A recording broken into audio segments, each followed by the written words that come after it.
رمضان المبارک میں ہمیں بہت ساری چیزوں کی اور بھی معلومات ہوگی، علم میں اضافہ ہوگا انشاءاللہ، ٹھیک ہے؟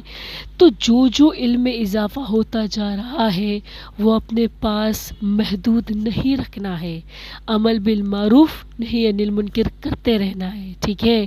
آپ وہ چیز کو آپ کے پاس جو علم پہنچا ہے، چاہے وہ ایک حدیث ہی کیوں نہیں پہنچی ہے، آپ کے پاس ایک درود پاک ہی کیوں نہیں پہنچا، وہ آپ نے آگے پہنچانا ہے، سمجھ آئی؟ آپ اس رمضان المبارک کے مہینے میں اگر آپ سوتے بھی ہو نا، روزہ رکھ کر اگر آپ سارا دن سوتے بھی ہو نا، صرف نماز کے لیے اٹھ رہے ہو وقت پر اور سارا دن بھی سوتے پڑو، تب بھی آپ کا ثواب لکھا جائے گا۔ مطلب یہ اتنا مبارک مہینہ کہ سونے کا بھی ثواب اللہ تعالیٰ لکھ رہے ہیں۔ تو ہمیں اس رمضان میں اپنے آپ کو ضائع نہیں کرنا ہے سو کر، روزہ رکھ کر، سمجھ آ رہی ہے میری بات؟